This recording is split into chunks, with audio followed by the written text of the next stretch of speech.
All right. Hello, everyone. If you are joining us live, hello. For those watching the replay, hello. This is Ronnie Bartles, the business strategist, and I am Ashely, your brand strategist. And today is our Mimosa Hotline. Every Thursday, we go live for you to bring you the hot topics that are on our mind, what we're talking about behind the scenes, and we feel is relevant to share with you that maybe you could gain some takeaways, insights, camaraderie, support from. Just somebody to talk to. Yeah. Weird.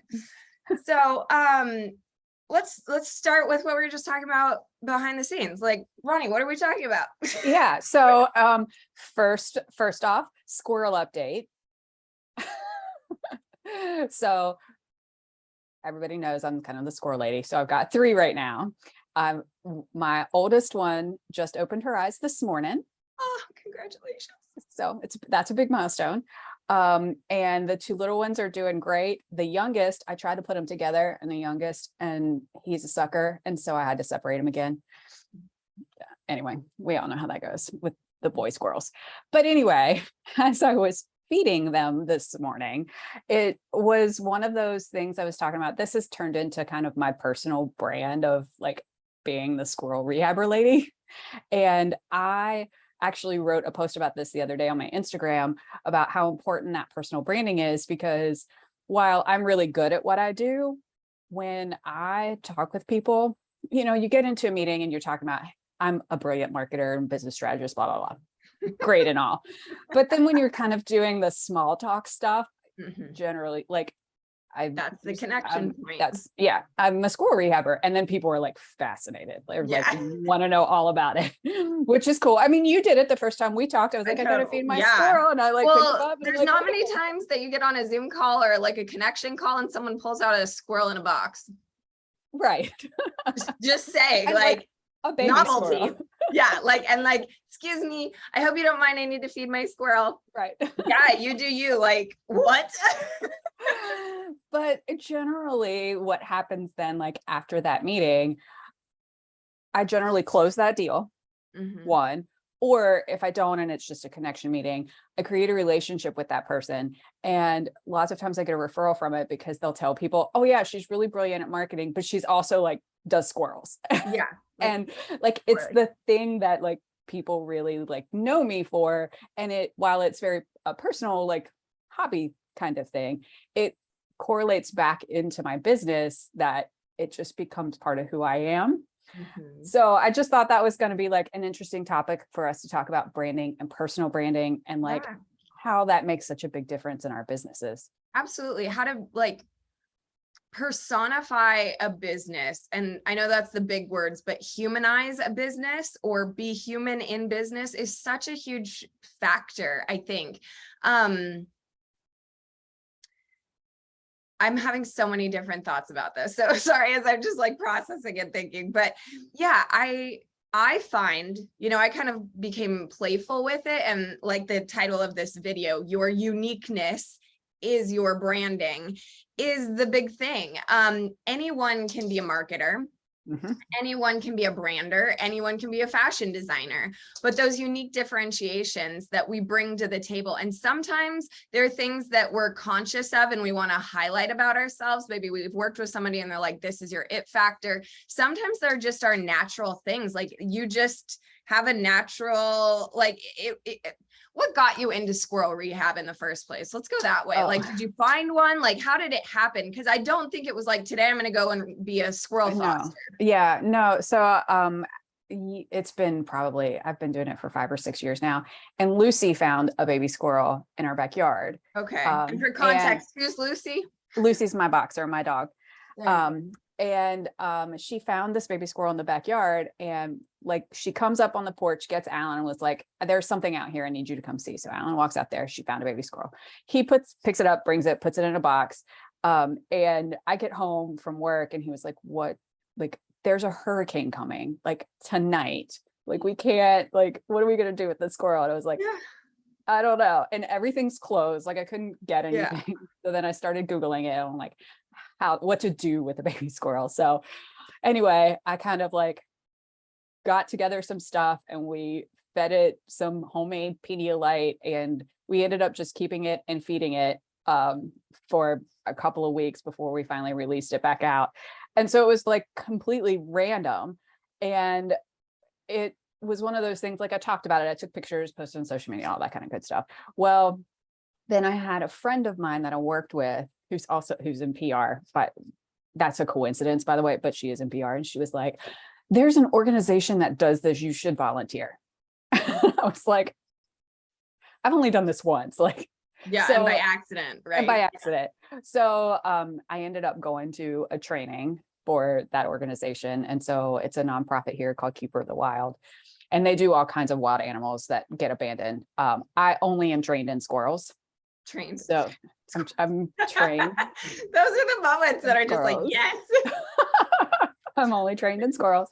And so every season, like we get a litter of squirrels and raise them from my littlest one's about this big right now until they're ready to go be wild. And then the point is to raise them to go be wild. And then we let them go. I love that. Yeah. Yeah. You know, I think it's interesting. Like, think about how we refer to people when we can't think of their name, right? Hey, do you know the blonde girl with glasses? Hey, do you know the squirrel lady? Hey, do you know the, like, whatever it is, right? Everybody has this thing. I think it would be really interesting if there's a way to find out what your thing is. Like when you're not in the room, like, hey, if you forgot my name, how would you, like, what would you say? Like blonde girl, like I almost sometimes encourage it. So there's a lot of Ashleys. Right. It is not special by any means. Yeah. So I'm not going to get a rememberable by like name. I will say I am lucky with that. So yes. And so with mine, I'm often like, I'll introduce myself. I'll be like, I'm Ashely, but if you need to call me blonde girl with glasses or hey you, I am down for it. Like I just, you know, I set the tone that like names are a thing for me, but not a thing. Cause like I also have the memory. I'm not really great with names until and maybe this is a horrible thing to say publicly and recorded, but I'm going to be honest, especially like networking events. I'm about to meet 100 different people. I don't need to know everyone in the room's name until it matters. And then I kind of like try and be better with it. But like, until then, hi, nice to meet you. Like, da, da, da, da, da, da. Yeah. Like, I don't know. I love people that are good with names. I wish I had that skill. I do not. Me too. So. I do not either. And yeah. And even when it does become important, I'm probably not going to remember your name.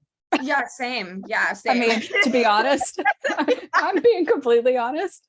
I'm probably, even when it is important to remember it, I'm probably not going to. I was going to say something horrible. I was going to be like, yeah, it's not until the third date I stop referring to you as boy with my friends.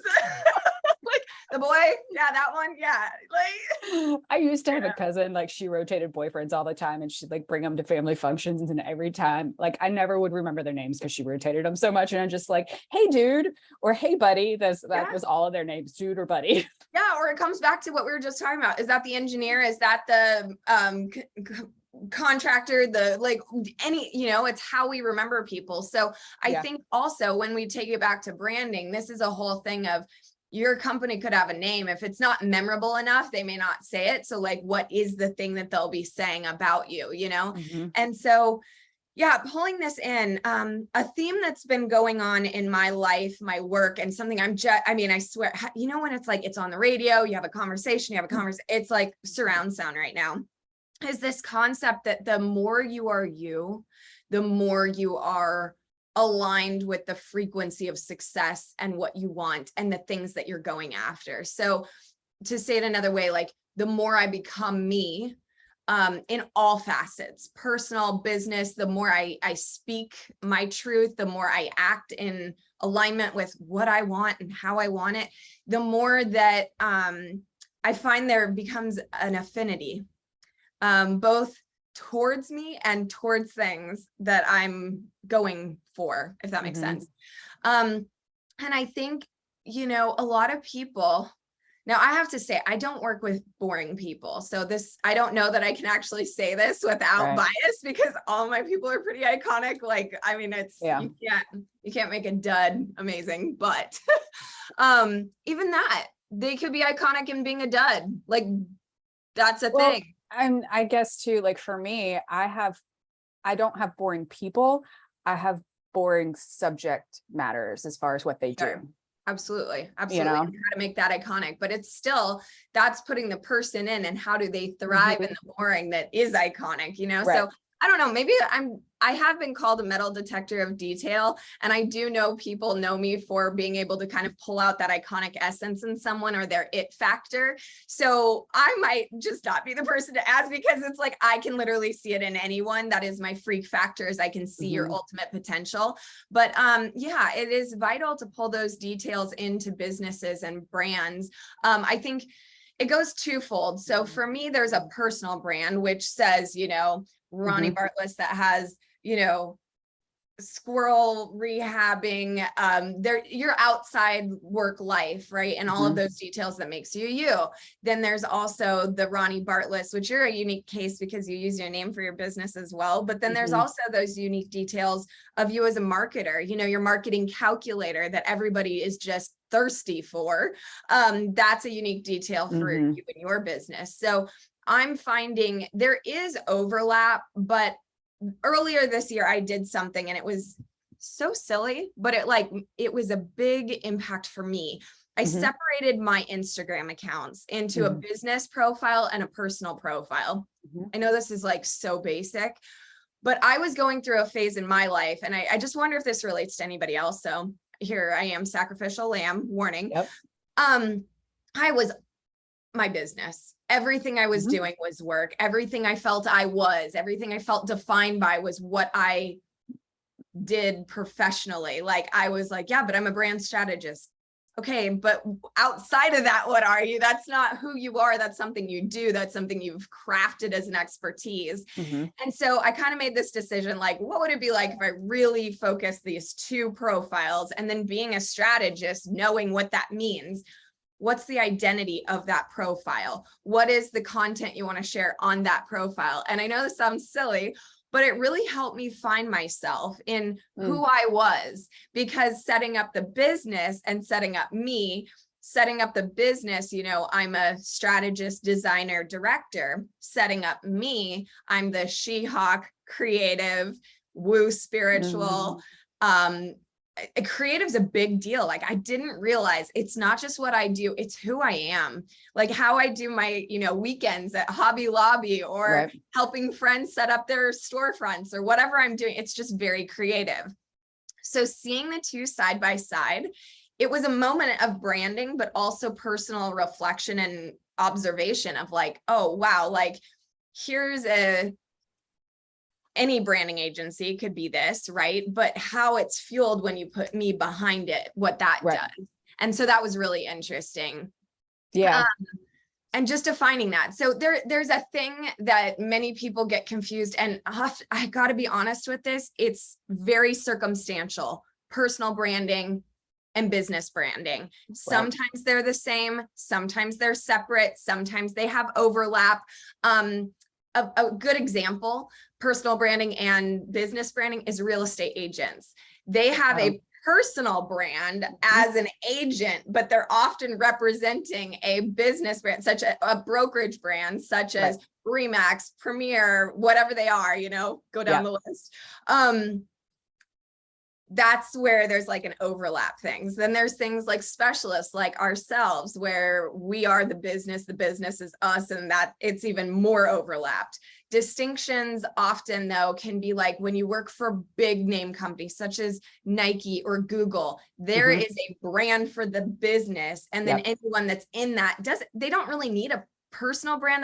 It's a reputation at that point. It's like what you're known for. So the point of needing a personal brand, I feel like, is when you start to get a little bit more visibility, recognition, or celebrity, for lack of better terms. You need to be mindful of your reputation. And when you're mindful and intentional about your reputation, that's when you're building a personal brand. Now, truth, everybody has a personal brand. It's your reputation. It's what people say when you're not in the room. Like whether you're curating it or not, you freaking have one. So that's when I love people that are like, I don't have a personal brand. I was like, you do. I just don't know that you want it. Like, it's there.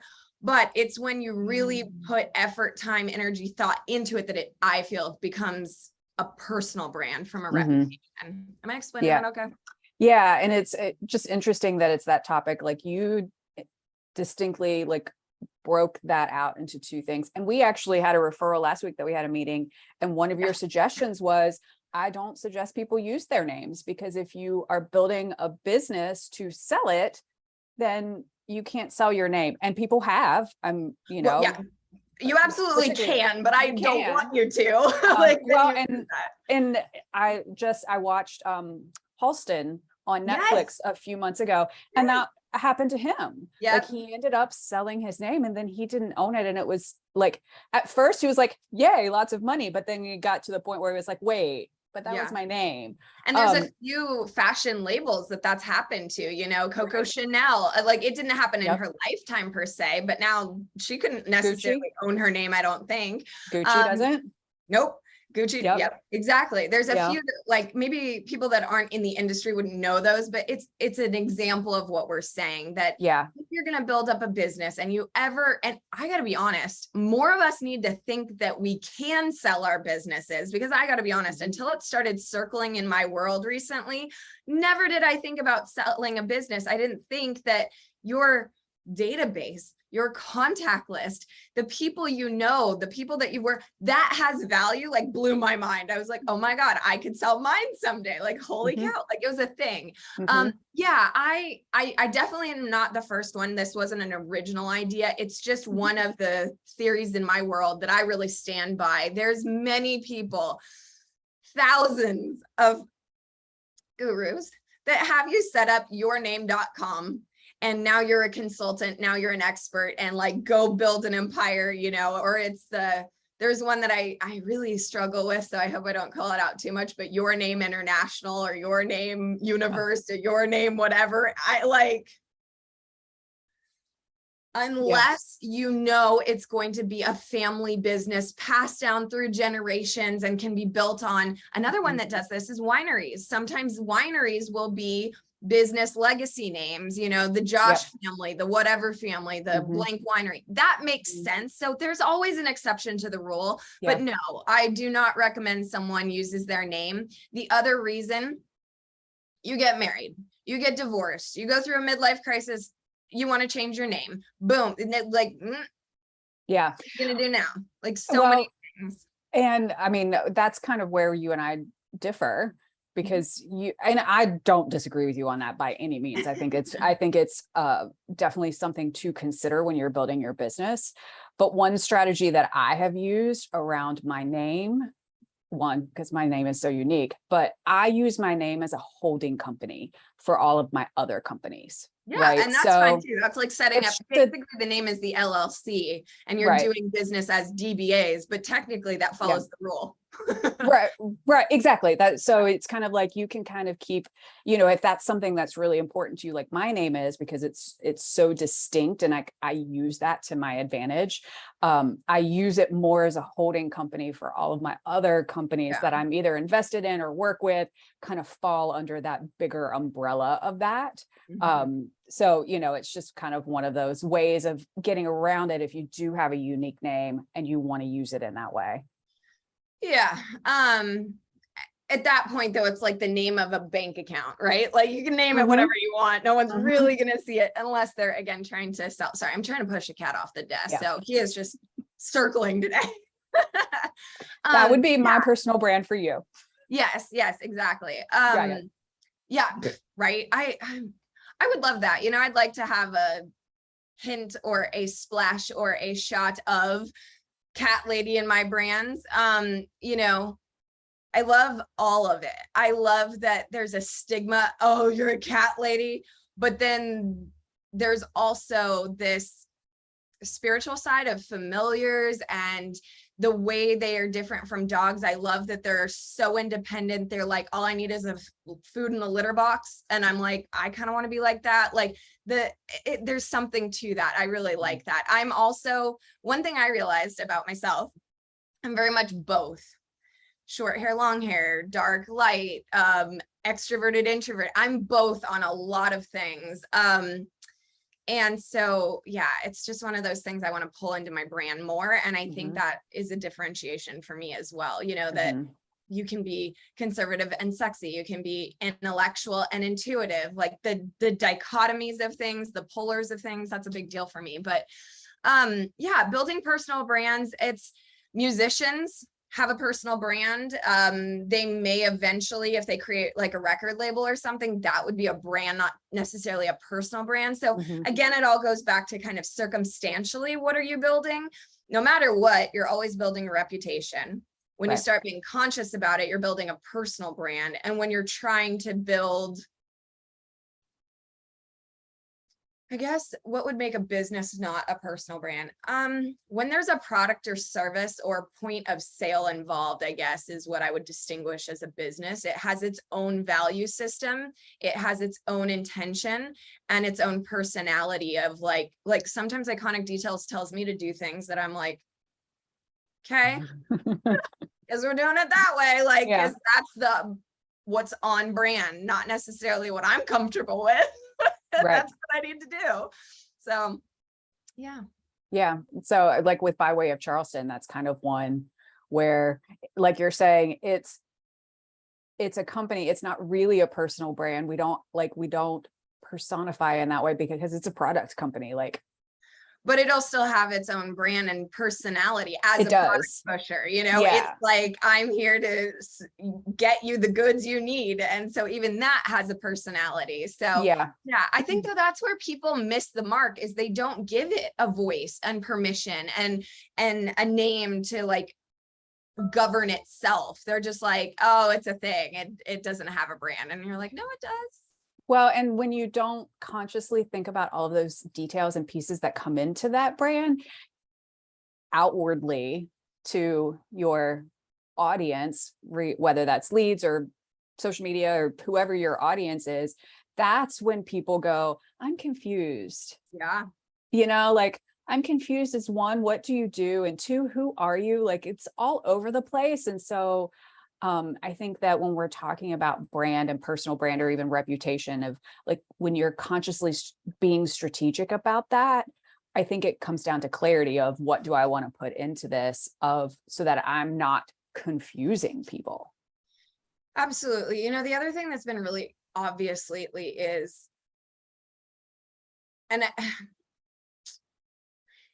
I want to say it, but I want to say it in a new way. So I'm like struggling here, but just, business is a relationship. And I think we get caught up in it being a sale. Like, I'm here to make money. I'm here to do a thing. I give you this, give me money thing. But I think even from social media, I caught myself on this, you know, someone said something to the effect of like, how are you communicating with your audience? And then put it in terms of like, if it were a relationship, are you encouraging them? Are you loving them? Is it a two-way conversation? Do you just talk at them all the time? And I realized my relationship sucks. I was like, I wouldn't want to be in that one. Like, I just sometimes talk at, there's no with, there's no together on it. And so being more mindful of that, you know, and just the day-to-day. But I find too, one thing I'm struggling with in my relationship with my community or audience or whatever, a lot of my stuff is confidential. And while it's happening, like, a lot of other people could be sharing in progress and what's happening. Like, I've got a great thing going on right now. I can't say anything. Like, I can't. Right. That one I heard. Yeah, I quit. Welcome everyone to the Dragon Show. Like, this is the cat's meow and the if you feel it. Oh my God. Sorry. Normally I don't hear him, but that one I did hear. Yeah. So this is really weird. Let's see what this means. So I got this one. He was chewing my money. And now I usually keep a little goddess statue behind the money. It's like it's not a full altar, but it's a thing.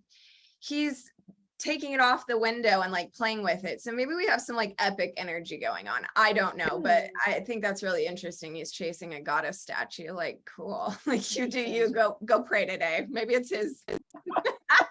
I don't know. Maybe. But the relationship thing, you know, that's what's hard, is like this week, I'm not kidding. There's 3 different things I'm thinking about that all had me invoke the cone of confidence, which is, hey, what's going on? Tell me about this. Okay, great.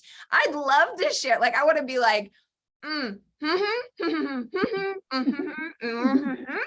I can't say it. Like I literally can't. I just said it, but I hopefully no one could translate that. But yeah, like it's a thing. And it's hard because I love what I do, but I also so value that confidence of when people have things going on in positive ways. Like, I guess I would say,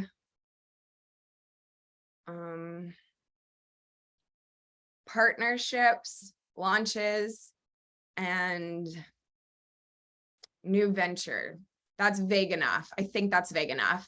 Okay. But all of that, I can't say anything else to that. And I'd love to be up on the social and posting about it, but like, no, you'll see it in the news. It'll come out and then I'll share about that. But like, it's fun. It just feels like a secret week. Like I'm very much on the back end. Like I'm busy. No one, I mean, I posted one thing on Monday. No one has a clue. People, I don't know what they think, but according to all the rules about posting every day and sharing the behind the scenes, I look like I'm not doing anything. But man, I've worked my butt off this week. Even physical labor. I was, oh my gosh. Anyways, but that's where it's hard for me sometimes, like building my own brand and building my company, the appropriate times to share. I even got in trouble. I got excited about a graphic design project I worked on. And I felt that by showing a little snippet of the work that I had done, I was building like excitement for the person doing the launch. And they called me out and they were like, I'm not mad at you. It's just premature. I wish you hadn't have posted that. And I was like, okay. So I pulled it all off. Happily we'll do that. But then I was like, you missed the mark of getting that out to my audience. And like, just because you have a specific launch date that you want it, like all eyes aren't on you all the time. So that would have helped you. Like, I wish you could have seen the intention I had and the hope that I had, because I was actually really excited about it. I'm not going to post that again. Yeah. Like, yeah, I'm not going to get in trouble again just because I don't, like, you know. I don't think I think I was like 5 the last time someone slapped my paw. Like, go away. Well, and it's like the kind of work you do specifically, like is like that early stage stuff that is very kind of confidential for a lot of people. And too, it's in progress. So it's hard to like go, hey, I'm working on this and try and show your work when it's still in progress. It's not. So it makes it your position on like, sometimes I'm asking, like my new thing is to ask like, hey, this was like a really great learning lesson. Like I did it most recently with Audra Micah, who is one of my clients. And she talk about unique names too. That's another one I really love the name of, Audra Micah. Anyways, Audra Micah with her company, what we did was there was a moment of giving graphic designer a creative direction moment. And I was like, hey, do you mind? I'm going to show a little bit of the new logo, like the tone of metallic was off. And I was giving my designer instruction. I was like, here's a positive way to help work with your people when it doesn't, the vision you have in your head doesn't execute the way you thought it would. Anyway, so she said yes. So that was fine. But this is a year-long project that just this week I am putting together the case study to then put on my website and showcase. But that's a year of work. Y'all didn't like, had no idea. You thought I was over here like homeless. I don't know, but like, so it's interesting. Well, I mean, it's yours is so early on, whereas mine, when you get to the marketing piece, like that's all kind of done. So our point is to promote it. So like, I don't have that as much from a marketing perspective. From a business perspective, sometimes I do just because of launches and whatever. But from the marketing side, like that's the point we are screaming about it. So like, I don't have, like you have a very unique position with that. I know. And I'm trying to like, find the shareable moments, because of course there's shareable moments. Like maybe it's the design that I just said that out loud. No, it's not. Like, so I was going to say the design board. I can't share that. I could make random mood boards that are pretty, but that doesn't really make sense. And then I was just like, okay, so we got to talk. We should do like a thing for me. I should be in my own hot seat one day, but this is something I have been struggling with because there's so much I'd love to share and there's so much that relates to everybody. And sometimes I feel like when it is appropriate to share, it's just like too late, not too late, but it's like, it's not fresh anymore. It doesn't have that fresh vibe. And I feel kind of like, it's like it shows up like a receipt on the table, like done. What I'm going to say to you Yeah. as your friend coach. Yeah. It doesn't feel fresh to you because you've been working on it for so long, but to your audience, it completely is because they haven't seen it at all. Okay, that needed to be heard around the world. That's true. Things that feel boring and stale to us is like fresh and new to everyone else. Okay, well then everyone watch out. There's a new case study coming because I have a whole thing I can show you. And I mean, I just know that from experience with marketing. So many people get bored with their marketing. We've talked about this before. Like people get bored with their marketing because we are hearing it so often because we're living in it. Same with you. But the people out there haven't seen it. It takes them 20 times to remember anything. So it's fresh to them. So I think it's a mindset thing of switching kind of how your mind thinks about that. I so needed that because I was like, I will make maybe you know what I need to start doing. I have a confession, y'all. You heard it here first. I will make posts in like my project management system, Airtable, #Airtable. I'll make a post of something I want to say, but it's like, so it's happening right now. So I literally, sometimes I'm contractual to it. Like I literally can't. Other times I'm like, it's just a value of like, don't share yet. And then I just like by 2 weeks later, I'm like, it's old and I'll delete it. And there's a whole post right there. And it's like, oh my God, like, anyways, maybe also this is a point to bring up. Yeah, don't do that. Also, it's a point of why I need support with my marketing. So something I want to pull back in is with my VA and my assistants and stuff. I just need them to be posting like, I'll write it. You get it in when it's appropriate. And they set up the cadence, which we've already had, but in the move, I've put everything kind of on hold for that. But yeah, it's interesting. Yeah. Wait till you guys hear about this week. That's all I'm going to say. It's legit. But yeah, you know, press is coming out. People are seeing things. Whispers are happening. One of the things I love is one of my offers that I do. I have personified brand strategy sessions, which is really bringing the personality in your brand and being strategic about it. And that one is just, it's these moments where you're like, hey, Ashely, come over here. I need to talk to you about this. Or in my brand direction offer, I say, close the door and whisper what's going on to me, because I swear I was just in a supply closet yesterday and somebody's telling me what's going on. And I'm like, why do I always get in this situation where it's like, close the door and whisper what's happening? And I'm always like in the weirdest places, like, supply closet. That's where business and brands are built, people, like the back offices of things. Like it's nuts. Smoky bars. Yeah, it's wild. Or like the other one was kind of like, they pulled me over.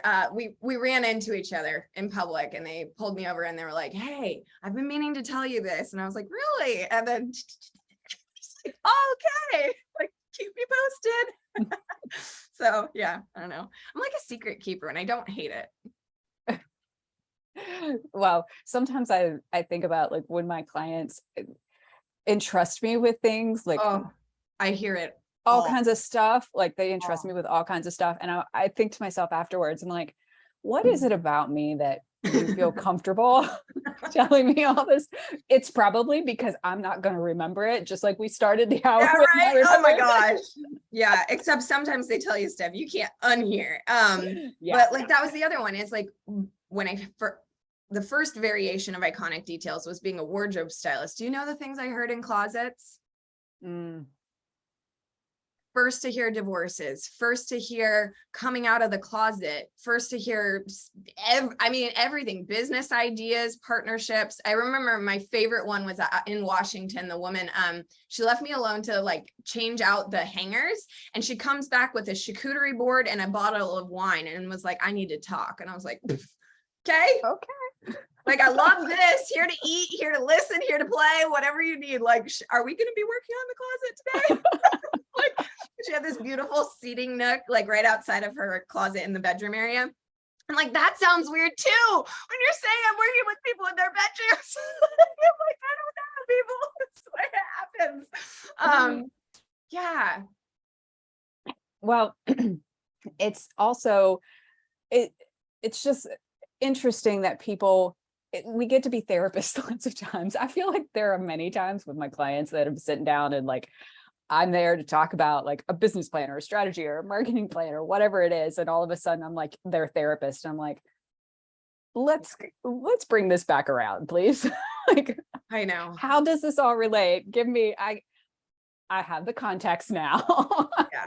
as to where we need to go. Can we reel it back in? But I've lots of times with sitting down with clients that tell me things that are early stage stuff or things that, you know, just things that are happening. I feel like they need me to be their therapist. Yeah. And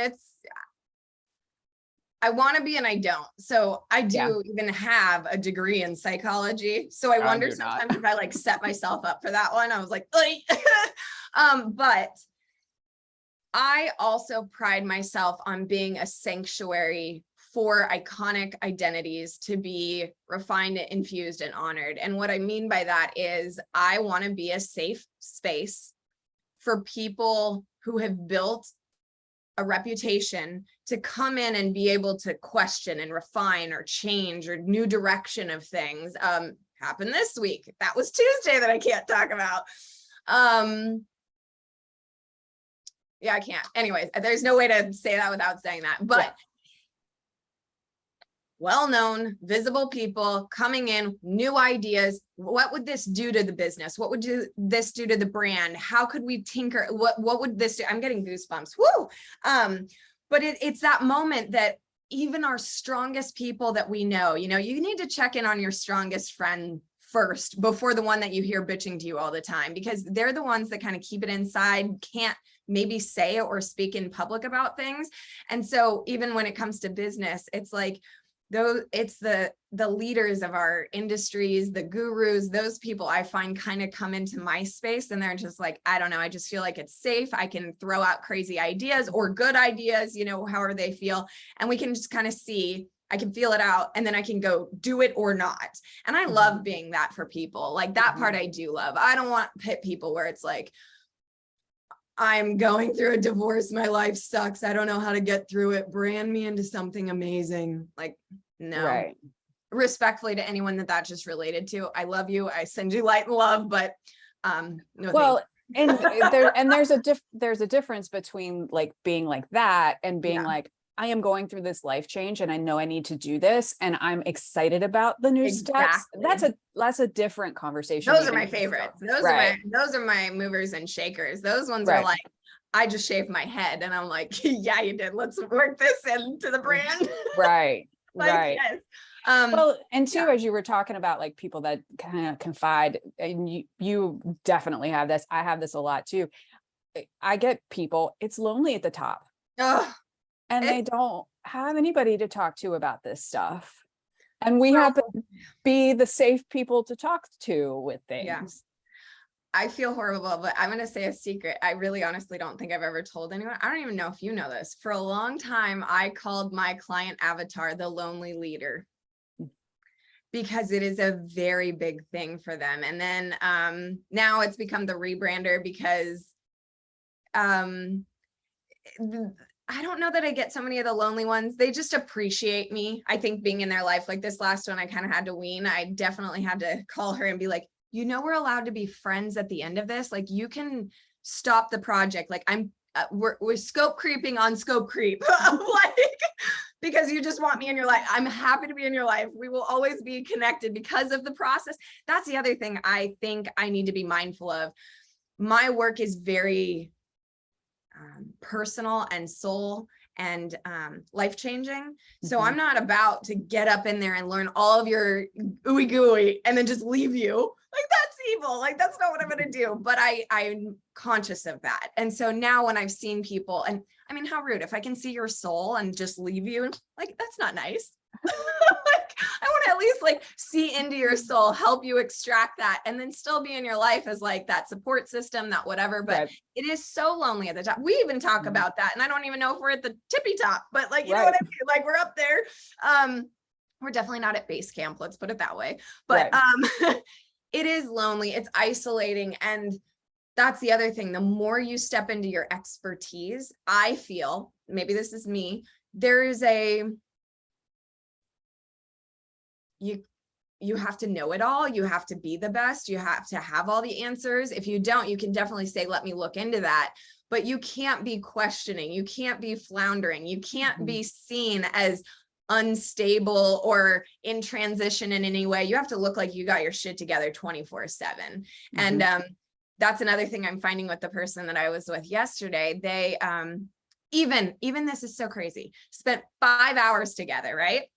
They walked me out to the car, and it was interesting. Just walking out of the building we were in, they're just like, oh my God, it's really happening. Like, and I'm like, yeah, it's happening. I'm like, are you taking moments? No, I haven't done that yet. And I'm like, okay, I want you to go back in and like stand there and just take mental memory of this being in progress. Like, this is huge, you know?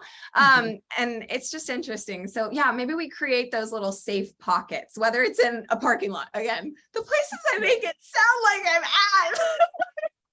It's just walking into a parking lot and just being like, "Whew, you doing okay?" Like, yeah, I think so. Okay, then get back in there, go be badass, like do your thing, you know? Like, it's just interesting. So, and maybe that's how therapists feel too.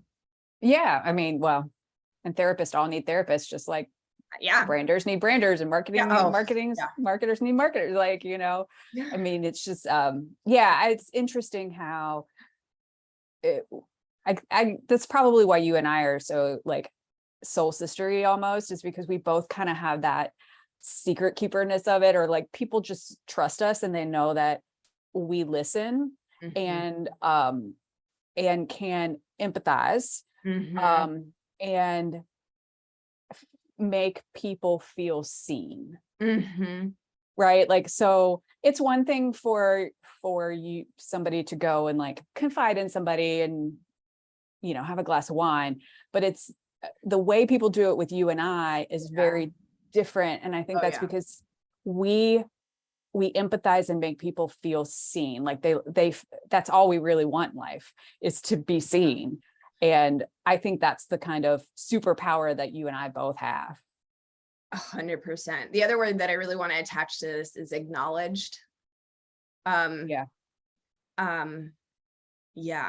That nothing is frivolous.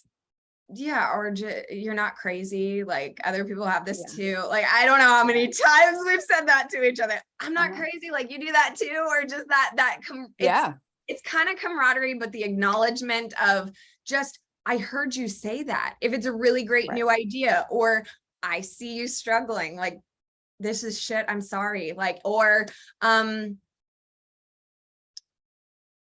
other thing I would say too, I think there's a difference between you and I and everybody else, and I'm going to claim it right now, is that we pride ourselves on listening to the secret and keeping it. We're not walking walkie-talkies. You tell me something, it's in the vault. Like, unless it hurts you or someone else, I don't really say stuff. I got in a cute incident last night. One client was talking to me about another client I work with. And at the end, I was like, I just wanted to hear the drama. I'm not going to speak on it, but thank you for sharing it. It's just like, split the two of you. Like, I don't know what's going on. And it was fun, but I'm not running to tell that client what that one said, and that one, and nothing. But what I am here to do is diffuse your stupidity. Stop it. Stop it. Great. Let's go. Yeah. Well, I saw a meme a couple of weeks ago that was like something about, I don't like to have drama in my life, but other people's drama, big fan. Yeah, definitely. Me too. Me too. Yeah. Yeah. And even, you know, our empathic ways, which we talked about a couple of videos ago, you know, that's something I did. And maybe people can see it on me today. My energy isn't totally what it was.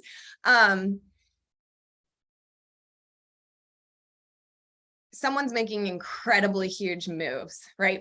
Big, monumental, we will see them. It's going to be epic moves. And they had some other shit going on too. And I was like, just give it to me. So like in a hug, just take all that, you go be you, I got this, and then like blow it out somewhere else, you know? But some of it gets stuck, as we talked about, this like empathic stuckness. So while I'm grateful, that's another level of our listening. We're not just listening, we're helping, we're pushing energy, pulling energy, helping you get to where the frequency is of that opportunity and things. We feel it. Yeah. And I gotta be honest, I'm very proud. I feel like that's the word. I'm proud to be the secret keeper of the people I work with. I am proud to know what they're going through. I'm proud that they think I'm somebody they can tell this to, you know, and trust with it. And it's an honor. Yes, that was the word. Thank you for taking it literally out of my mouth. It is literally an honor of mine. Can it be hard? Absolutely. Are there people on this planet I want to kill, slap in the face? Yes, because of what I know. But at the same time, it's an honor. That's a better, it's just an honor to be able to do that for people. That people feel that way about us. Yeah. I hope. I know. So I was gonna be like, I hope so, but I know. I mean, we wouldn't know the things we do if they didn't. Yeah. So to bring this back around to branding, I want everybody to know how they can work with you. Oh, sure. So what happens is there's conversation, right? It usually starts with a conversation. So reach out in one capacity or another, if it's through Facebook, DMing, calling me, whatever, see me on the side of the street, whatever. On the side of the street, what would I be doing? Anyways, love that. I was like, what different profession. Looking for squirrels for you. That's what I would be doing at the side of the road. Anyways, through all the conversations, it's really interesting. Everything comes back to one of four things. We either need to review something, strategize something, design something, or have me direct something. So based on one of those four is kind of how people can work with me. So if it's like, hey, Ashely, I've been running my business for a while. I'd love to get your insight and idea, review of what I've got going on. And I've got the brand review. If it's a specific project, like a one-off, or there's a part of the business you want to strategize, or, hey, how can I be more strategic with my website? How can I be more strategic in my logo? How can I be more strategic in a launch of a masterclass that I'm putting together? That's perfect for a brand strategy intensive. They're like 3 90-minute sessions. You can do a half day too, if it's just a get it done kind of thing. Depending on how much you need, it's flexible. Then there's my signature offer, which is brand design, where I come in and I am there to identify the details that make you iconic and memorable. And it's about a 6 to 9 month process, depending on life, honestly. And we do everything. We do discovery, creation, and integration of the whole brand, from the logos, business cards, and websites, yes, but more so establishing your values, vision, and mission, understanding what the customer journey is going to be, what's the experience you're going to create. It's everything. And then lastly, this new one is where people are bringing me in on established companies, helping to be their creative director, brand manager, or brand director. And I'm literally overseeing either bringing part of my team in, their team, but I'm overseeing their team to get it done. So that's brand direction. So again, it all just goes back to, are we reviewing, strategizing, designing, or directing? All of that can be found on my website, iconicdetails.com, or through just a conversation. When you speak, I'll hear what you need. Like, we're strategizing, we're designing, let's go direction. Right. Yeah. So, yeah. Well, and so what is kind of the ideal client for you? Like who works with you? So don't tell me everybody, please. Oh, I wasn't going to, because I already said I don't want the, whiny divorcee. Not that. The person who works with me is very vision and mission driven. They have a clear idea of what they want to execute. They're probably in business at a milestone. So the first one is time, like year 2, year 3, you really got the first year under your belt. Now you know what you should have done, but you were originally set it up with just the basics. The second one is money. Just to be honest, if you've hit the first 100K, 500K, $1 million mark, there's now a budget to do more for the business. And the last one is growth. Whether you're scaling, you're expanding, you're changing, that growth phase where change energy is around you. Like, have you ever just felt like, I just need things to change. I need it to freshen up. It feels stale. I want it fresh. That is a milestone as well. Very decisive. They may not know exactly how to execute their vision, but they have something clear in their mind for what they want. They just don't know how to get it out. And when they've translated it to past people, maybe they've gotten it wrong and missed the mark. And now they're kind of frustrated and like, I don't want to tell anybody else because the first one didn't do it right. So I get a lot of brand refugees, just saying. And someone that values presentation. You understand your image matters in building your reputation. And these details are what keep you iconic and memorable in the minds of others. And you're ready to take your business to the next level of success, whatever that is. If that's the first 100K, the first 500K, like whatever that next level is for you, branding gets you there. Yeah. So I forgot what I was going to say. I'm owning it. You're good. I appreciate you asking that. So those are the ways of working with me. Those are the people I work with. And yeah, it's been a fun adventure. It's across the spectrum. When did you start? Like, what's your story? What's your backstory? Yeah. So the backstory. So as we know, I originally started my business, Iconic Details, working as a wardrobe stylist. And I was a wardrobe stylist, meaning I was also certified in personal branding at the time. So wardrobe was kind of my medium. Clothing was my medium, but I wasn't a fashion stylist where I cared about brands, trends, and fads and everything. I cared more about using clothes to represent the person as like a walking billboard. So it was branding without knowing it yet. Yeah. Okay. And when I was in the closets with everybody, again, fun place to be, people will be like, you know, Ashely, you just get me. You see me, like, I don't know how you do it, but I'm working with somebody else. Like I'm working with a website developer and they don't quite see me this way, or I'm working with a graphic designer and I just can't seem to get them to see me that way. Like, what would you do? And they'd be pulling out business cards. They'd be showing me contracts with people. One of the biggest ones was a friend of mine was working with a marketing agency and they had just sent her the contract to get started. And she had me review the contract to make sure all of the deliverables were enough for what she was paying for. And was it a good contract? So I kept getting all of these people asking me these things. And then I would pair them like, oh, you don't like that graphic designer? You should try this person. Or, oh, hey, you need photography? You need this person. And then it took our friend, Shauna Van Bogart. It's still hard for me. I knew her as Shauna McKenzie first. She was like, do you realize you have an agency? I was like, what are you talking about? She's like, the people you're connecting to are vendors and the people coming to you are clients. And I was like, what? It was kind of through the back door of the business that it evolved in. A lot of people stopped dropping off with the fashion. Right now I'm in Portland, Oregon. So it wasn't a thing because we kind of believe in socks and Birkenstocks. Sorry, Portland, but we do. Yeah. And so the fashion kind of fell off and more people just kept coming to me with, what do you think of this? And I don't know if it's because my father was a businessman and my mom was a designer that I have it like kind of just genetically, I have an eye for design. I just started one project after another. And then on the side was studying everything I could about symbology and graphic design and website development and photo shoots and how to curate and creatively direct a project. And honestly, just kind of happened. Evolved. Yeah. I mean, I think that's how we all have our businesses. Yeah. And I couldn't put it down. I couldn't stop reading the books on design. I couldn't stop taking the next design course and learning this and that and whatever. And then talking to the vendors I worked with, you know, they were the specialists, but learning how they work. And that's where I think I also create another benefit for my clients is that I'm a translator. You may not speak website development and they may not speak human and you have to be able to communicate the two because sometimes you're both wrong. The client often assumes the people they hire are psychics. It's not a psychic unless there's a sign out front that says psychic. Like it's not. And that's probably not even so.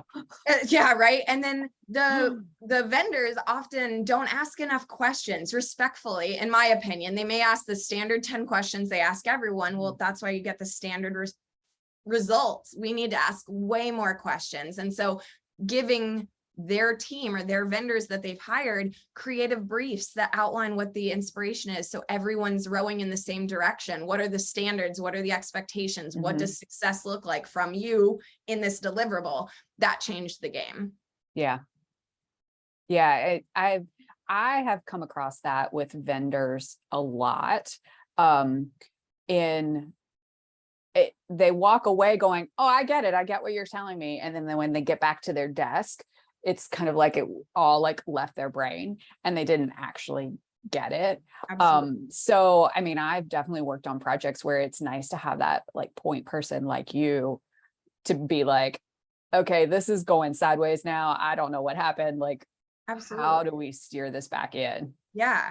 Or yeah, just having things that we do on all projects. All calls with clients are recorded. So if we miss something, we can go back to what they said, not call them and ask them again. Like, don't annoy them. Like, you know, little things like that. All of our notes are documented. All sessions, you know, team meetings are documented. So what did you say? What's the new directive? What's this? Like version 1, version 2, version 3. Like if we get, honestly, if we get past version 3, I'm pissed because we shouldn't be that far into things. Right. But I also say I save people money in mock-ups because a lot of people will go, and mock-ups is like a variation or a round of revision of things. So many people I know, these are my brand refugees, you know, oh yeah, I sent 15 emails back and forth for changes. I'm sorry for you, and I'm sorry for you, like both of you, like, yeah. Think it out before you get to revisions. Your design should be done. I often joke that my graphic designer, he doesn't really come up with any of the concepts. He just digitizes what I've created. Like by the time we go, it's done, and it's done conceptually. Like we're not, just to give context to this, when someone typically goes to a graphic designer and asks for a logo, 3 variations or styles will be produced, A, B, and C. Yep. And then you have to pick one of the 3, and then you get 3 to 5 revisions or changes on that one design. That's nice if we want to be generic. Love you, graphic designers. You're amazing. That's a great process. You do you, boo. Here's a different way. We go with a fully designed, full concept, color variations, what we want, executed design to a designer. We already saved the first hours. Now we use that on meticulous refinement of that design and never use all of that. And I think that that is what makes you different and makes you a brand strategist, not just a graphic designer, right? Like, but in your process, just because I know how you work and all of that stuff in your process, I think that's what's unique with you, in that by the time you even get to that point, you have pulled out who they are. Yeah, it's and done. The concept that you need, because you've already done that in discovery. Yeah. And now you're just executing what that is. Yeah. And I think it really helps because, especially like when we're pulling it all together. So in the creation phase, right? Discovery is its own phase that takes its own amount of time, but creation is like when I'm going to the graphic designer to have them basically digitize and finalize my logo design. And when I'm going to the photographer, they have an entire day on set. What are the clothes? What's the location? What does it look like? And then website too, the website, and I'm designing all of that. Everything when it comes back together has a cohesion that I think other brands miss because it's fragmented. Like, oh, I worked with this photographer, we had this direction, and I worked with that graphic designer and we had that direction. So it's kind of a mix match or fragmented, or also no organization. These clients couldn't find their logo if they wanted. These clients couldn't find the link to their brand photos if they wanted. All of mine is organized in Google Drive, and it says logo, website, photos. You need something, go to the folder. This happened to me just not a week ago, that I have a client that I do their social media for, and they have a vendor like using their office as their home office. And so my promotion for the month was to promote the vendor.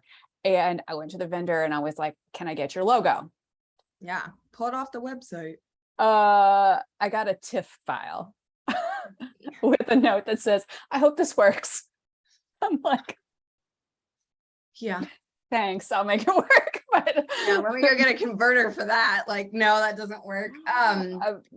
But they don't know what files to use. They don't know where to get them. They don't know where they're at. They don't know which version they're on. No, and even I love my team. We all know this. I love my team. I even caught us on this last project. I had what did I need? I think the brown version. So I had 4 colors for us: brown, green, purple, and black and white. And on the brown one, I had all of the file types I needed except for the JPEG, the transparency JPEG. So every time I was putting things in, I got that white square around it. And I was like, hey, love you. Now my team, they need credit. They exported probably 50 different types in all of the colors I needed. It's not wrong to have missed one. It's fine. I get you. But had the client not had me to catch that and be using this stuff, that's where the third part of my process, integration. I love integrating it all, because if I'm missing something or it doesn't work, the client would just feel frustrated and put it there with that damn white square and use it, because I've seen this. I'm not going to call this person out. She's using it with the square. And I'm like, you need to call and ask for this. But again, that's why I'm the translator. I want to know, honestly, in the comments, how many of you know what a TIFF file is? I don't think, I'm going to say none of you will. Maybe one of you because you were a photographer in a past life or a graphic designer in a past life. But the average person, TIFF, JPEG, PNG, PDF, ESI, AI, come on, EPS. Sorry, I said that one wrong. EPS. I was like, send me your EPS. That's the only way I can read that. Yeah, but you know what I mean? Like, it's like all of those things. And I just learned it from experience over and over and over again. What did I need? Who was I working with? Like EPS, AI, asking for both, because the next person may not have AI, but they're on EPS, and vice versa, and whatever. Well, Anyways, and two, like, I mean, this is the other thing I have run across quite often is somebody's went and hired somebody on Fiverr and spent $100, and all they got was a JPEG file. And then they call me and they're like, can I do some Facebook ads? And I'm like, okay, I need your logo, and I'd prefer to have the EPS or the AI so that I can like actually use it. Yeah. And they're like, I don't have that. I'm like, what did you pay for? I know. You know, you don't know. Like, and they don't even have a white version. I'm like, I need a white version of your logo. And they're like, I don't have that. I was like, exactly. And well, that was the thing, was this brand needs a lot of high-low contrast for the branding to work. It's not a challenging brand, but I designed something incredible, and it just requires a lot of contrast, dimension of things, right? And so we needed all of it. It wasn't going to work if you just give me black and white and a green and a purple one. Like, I need variety for this. And there's a lot of depth where we put her logo on top of like a photo. So I'm going to need things. Anyways. Yes. Yeah. Now we're getting into, you need us. Yeah. We're getting into some real jargony nitty gritty on some of this stuff. But I mean, like, I cannot tell you how many clients I've worked with that's been a problem. It's still today is a problem. Yeah. It gets to be easy. It gets to be cohesive and consistent and charismatic. And this is that point where I say you get what you pay for. Yeah. I have a horrible thought, and I'm going to say it out loud. Fiverr is like the dollar store of graphic design. I said it. Now, hear me out.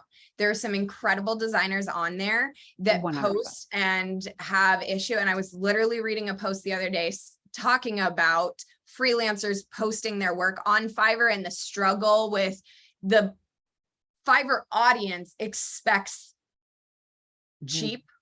And even if you're quality on there, they won't buy you. So it's this like, it's a conundrum right now on the platform, because audience expectations and provider expectations do not match. I don't want to insult anyone of quality on Fiverr. That's not what I'm saying, but the platform is starting to be like the dollar store. Like, come on, we've all even been to the dollar store and found great things at $1. Yeah. Like, it's not that, it's just a thing. I will tell you this, and this is a horrible, horrible thing I should tell people, because they can go wild on it. So use this with caution. Stop going to Fiverr and go to Creative Market. All one word, creativemarket.com. I love Creative Market. You need to be careful if you're over there, but because you can be searching anything from vector files to photo files to graphics. And if you don't know, let me say that, fonts. If you don't know the difference between a vector, a graphic, and a photo, don't even do this. Just call me and I'll do it for you. But if you want affordable graphics that high quality, that's where I want you hunting. But it's the same way, like when I send people over to Pinterest and I have to warn them not to get sucked into the Pinterest vortex of awesomeness. Yeah. It's just a thing. But I wish I could get more people to have it be more trendy to say, oh, I got it off Creative Market than Fiverr. And I'm not trying to put Fiverr out of business, but maybe. Fiverr will never be out of business, to be honest. Like it just is what it is. But I think that as somebody that's kind of on the back end of what you do, my tip to people when it comes to branding is regardless of who you hire, you need to know which files you need to get and which files you're buying. Yeah. You know, like, and they're not going to, though. That's what's so sad. Okay. So this is where it's like, they're not going to, no matter how much we want that. I mean, no matter what, when it comes to your logo, you have to have an AI or an EPS file, like period. Minimum. Otherwise you don't own it. No, and even on that, yeah, I'm thinking of all the others. Everything is sub to that. Yep. So do you want to explain the types just so people, EPS, AI, PNG, all the things? So yeah, an EPS or an AI file. An AI file is an Illustrator file out of Adobe Illustrator. An EPS file is out of other designer kinds of softwares. Typically Photoshop stuff. Yeah, Photoshop stuff. And those are they're like the building blocks that make the thing. They can be pulled apart and changed. Like your native file, like there are all the layers to it. Right. And then from there, you can export the file formats you need in the sizes you need. So like an EPS isn't a size, right? Right. It's like the original. It's like getting, it's not a copy of the thing. It is the original thing. Everything else from that is a copy. Right. And size of a thing. Right. Yeah. So like if somebody asks you, like there's particularly in social media, there's sizes for everything. And if somebody asks you for a high res or a low res, or I need it in a 200 by 300 or whatever, I'm just making up numbers. Like you use the EPS to get that. Yeah. You know, because it's an export out of that. Yeah. And JPEG and PNG are typically like photo files. So they have a higher resolution to them, but JPEG specifically can be turned transparent. So it looks like a cutout of things. PNG can too. Yes. Mm-hmm. JPEG typically is easier though when uploading of things sometimes, just depending. Depends. Depends. Yeah. Again, I use both. They just need to call us. Like we're going. I know.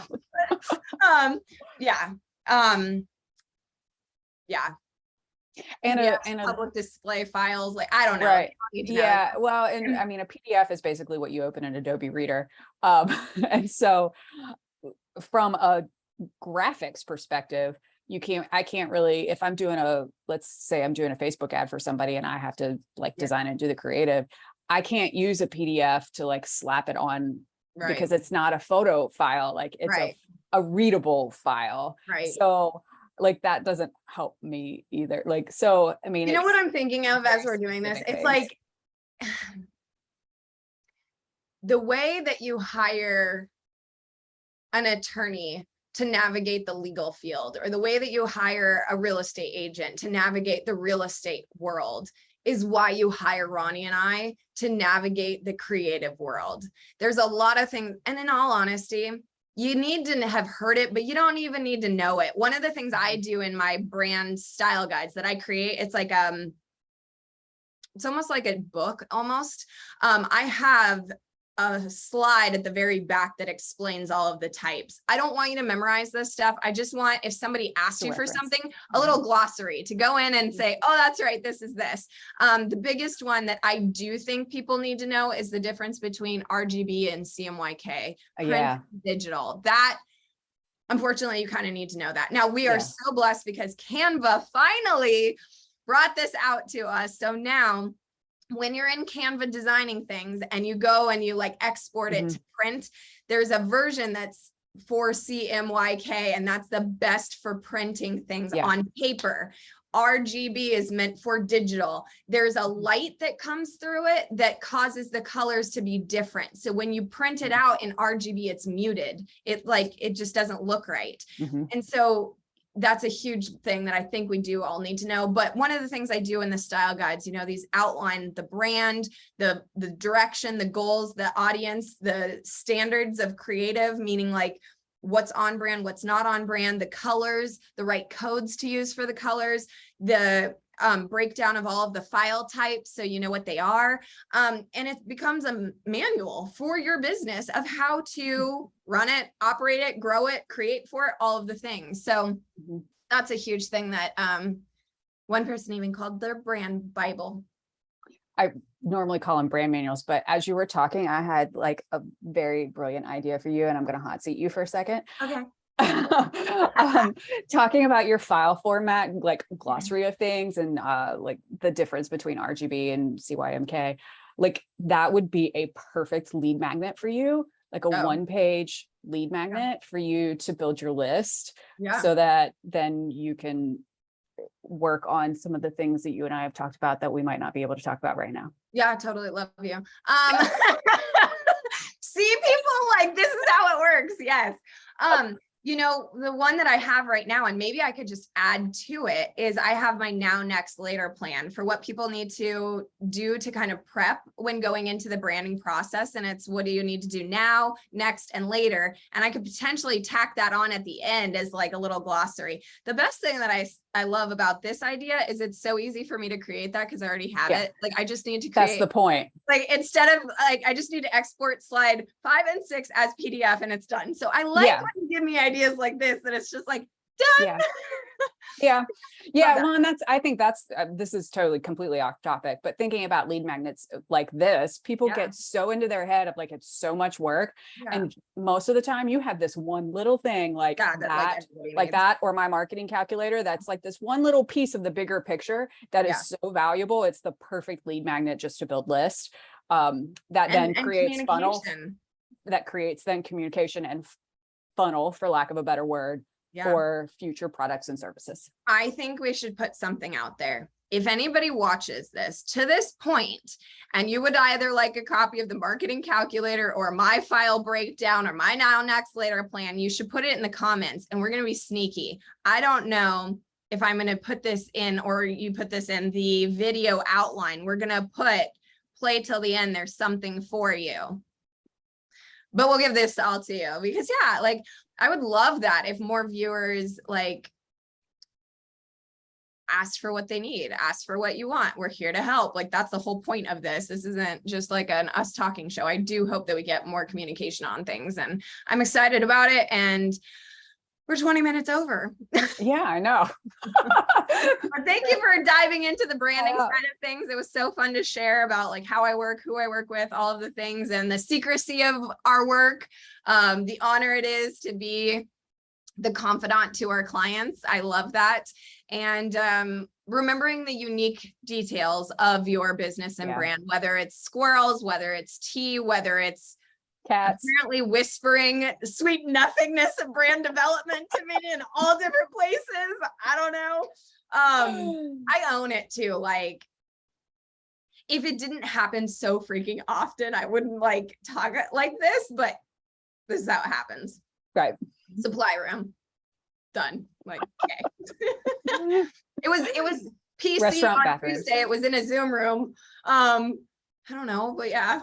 Bathrooms for me. Yeah. Restaurant bathrooms all the Oh, I time. can't even wait. I'm about to go to the eWomen Network conference, so I'm about to have a lot of bathroom talk. Yes. Yep. Love it. Yep. Okay, viewers, if you saw this all the way through, thank you for being with us live. If you're watching back on the replay, hello. Thank you for being here.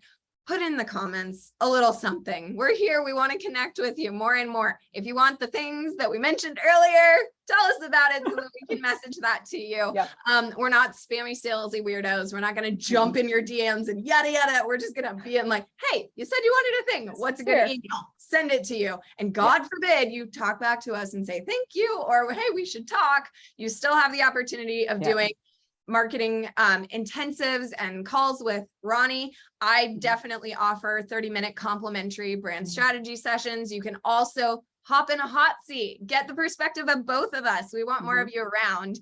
I will be out of town next week, so unfortunately we will not be here for you next week, but we will be back the following week. And say hi in the comments. Let us know you're there. What stands out for you? All of the things. Good. Good. Bye. Bye.